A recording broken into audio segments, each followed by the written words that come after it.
वाटप केलं ना त्या संदर्भातच सांगा. बोलू एक मिनिट.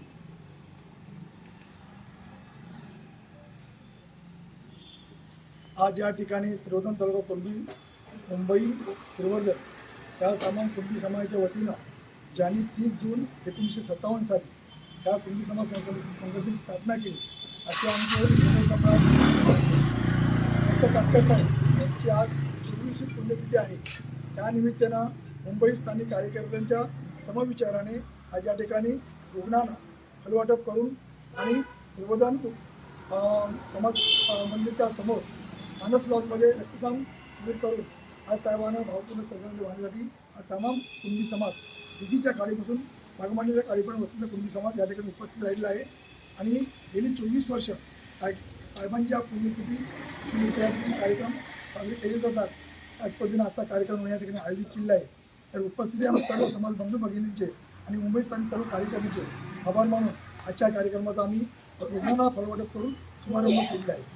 जय हिंद जय हिंद. याचबरोबर आणखीन कोणते कोणते कार्यक्रम तुम्ही घेतलेले आहेत ते आम्ही आज या ठिकाणी रक्तदान शिबिर घेतलेलं आहे.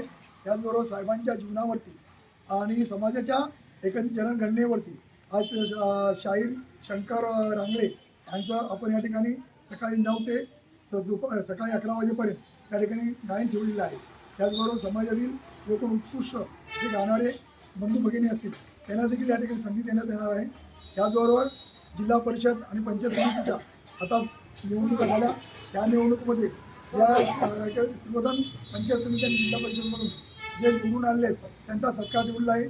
त्याचबरोबर श्रीवर्धन शहरामध्ये नगरपालिकेची जी निवडणूक झाली त्यामुळे नगराध्यक्ष आणि उपनगराध्यक्ष यांचा देखील आम्ही सत्कार सन्मान ठेवलेला आहे.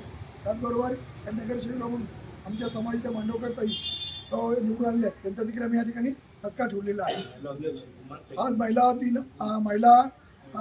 दिन असल्यामुळे आम्ही समाजाच्या वतीनं डॉक्टर ढवले साहेब यांचा म्हणजे महिलांच्या रुग्णांवरती एक आजारावरती आम्ही एक व्याख्यान ठेवलेलं आहे. आणि त्यासाठी आमच्या श्रीवर्धन तालुक्यातील सर्व कुणबी भगिनी या ठिकाणी उपस्थित राहणार आहेत. आणि या पुढील समाजाने आयोजित कार्यक्रमाला असा चांगला प्रतिसाद देऊन ढवळे सरांकडून चांगल्या प्रबोधनाची आम्ही इच्छा प्रकट केलेली आहे. गावागावातून स्वच्छता अभियान चालू